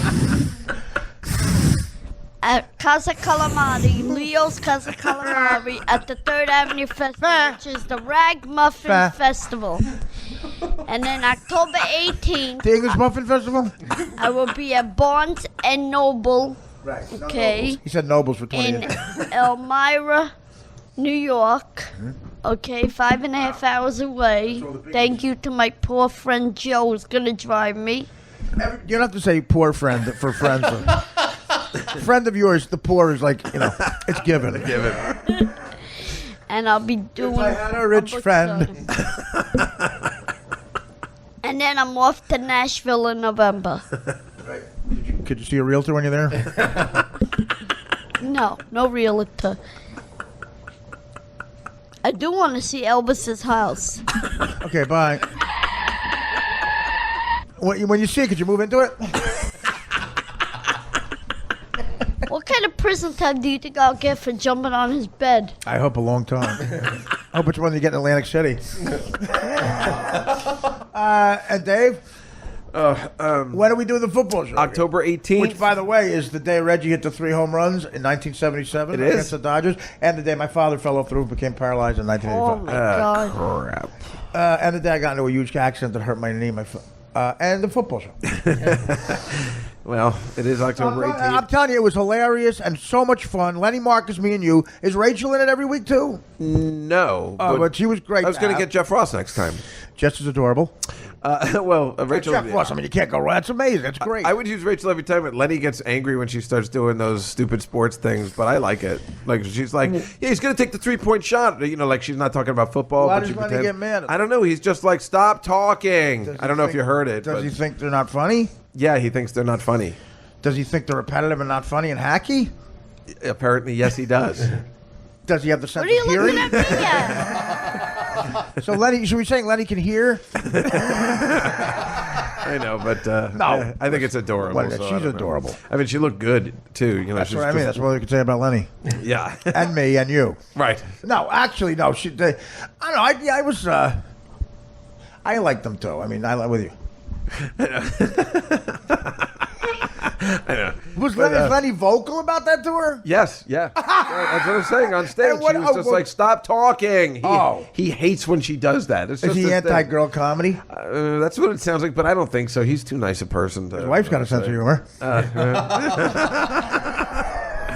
You see, this is what we used to do. We used to roast each other. Yeah. But that's the thing with girls. Sometimes you can't. Even girls who are tough, and Rachel can hang, man. She's funny. No, but she can't take. She can't. Well, take and because they're girls. Yeah. Because they're girls, you got to remember that. And there's no harm in saying men and women are different. That's another thing liberals prepare. This utopia. Men and women aren't different. Yeah, we are. We're different. I mean, I know this sounds horrible these days, but Trump was saying that this when girls get pregnant, it kind of ruins business. But Yeah. it does. Of course it does. Do you know that Tracy Wolfson, who's on NBC and Sunday Night Football, she told them she can't do Thursday Night Football, even though they said the A team has to be there on Thursday. Right. Because she's she's either pregnant or she's got kids. Right, and in the working out, 70s, in the 70s, you know what Rune Knowledge was allowed to do? Bye, cunt. Yeah, Bye. exactly. I know. I know it's no. not How about supposed to this? say it. How but- about they're mad at Trump for this? Hillary Clinton is trying to fucking have women killed to suppress them from saying they've slept with her husband. Okay, excellent point. They're mad at Trump. He invests millions of dollars in a beauty contest. The winner looks like Fernando Valenzuela. Trump's not allowed to go. Hey guys, I don't know. Do I have a bitch here? Are you kidding me? Yeah, you invest in it. And the fucking whore is mad at him. She's clearly a pain in the ass, by the way. Yeah, I can't do it to wait. Big deal. It's not a big deal if you're a secretary at fucking the Denny's accounting I office. know. It's like they don't get it. It's like you're supposed to represent, and this is how They're you not won. as funny. They're not as funny. They're not as funny. Yeah. I'm in agreement, unfortunately. I described this on Howard once, and I caught shit for it. Someone called me up and said, "What's Artie's perfect I date?" remember. What's Artie's perfect date? How about this? Monday Night Football's on. Me and my buddies play poker until 3 in the morning. I win about $8,000. Right before I go to sleep, you run in and blow me, clean up, and leave.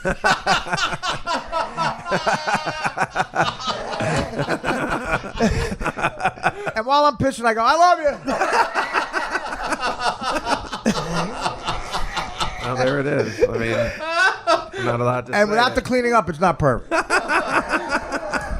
If it's just blowing me, I'm allowed to go, "Look at this fucking play." Karen. Karen, why did you do that? Why did you just blow me and not clean up, Karen? But yes, October 18th. Sorry. And then November. The chick was so pissed on the phone. Really? Yeah. What's a perfect day with you, honey? Here's the difference because you sent the picture. A perfect day is you don't show up. She looked like me. God damn it. I was just going because There's a line and I crossed thought it. you wanted to finish. No, there's a line and I crossed it. Yeah. No, not at all. I'm just. It's October 18th, November 30th, the next one, and then The Godfather on November 15th. What are the 4 dates? October 18th. October 18th, November 30th. I think it's December 12th. You see, everybody I does it. fell right for it. October 18th, September 12th. well, after that, people can refer to that as 9/12. No, well, let's just say October 18th for now. Yeah, and again, we had a blast. And again, And you can watch it live on Facebook, but I'm not sure how yet. and again, there were, they tweeted out, there were a few extra seats left when I was going to the show, and apparently, the term "few" can mean 102. Well, we didn't do too good last time. No, you know why? Because I got to get on top. Oh, don't worry about that. That's not your job. I'll take care of it. I don't know. I wasn't really worried. I wasn't worried either. I don't care. No, dude, it's a blast. Everybody was having a good time. There might have been a talent coach in there. And I'll get it right next time. I just, maybe the pics went too long. I'll fix that. Lenny Marcus had a folder the size of the Iliad. Well, Lenny Marcus is a stats guy. I know, That's the but thing, we didn't get, instead of stats, I was saying to a puppet, "I smell dick, did you burp?" Well, what's better than that? I know. Well, what's better than that, according to him, Beasley Reese's lifetime fucking coverage. The 4-3 defense Belichick called against Cleveland. Maybe his dick was on fire. That you need a crash with that one. Yeah, we waited. And then hit, That one needed a crash. and then hit a boom. Dan, anything? Your architecture group meeting? No. The church community? Explain why a church is community to you. You're not religious. You don't pray. No. It's just you like meeting other people. Are you finding women there? No. Direct opposite. Do you need friends for... No, I get it. Well, it's a gathering of people you assume aren't crazy people. You know, he also goes to Al-Anon meetings. I don't know why. And You really do? Yeah. you know what an Al-Anon meeting is, Mario? For Alcoholics Anonymous. No. It's for kids for friends of alcoholics. Friends. And who's the alcoholic? You. Me, I make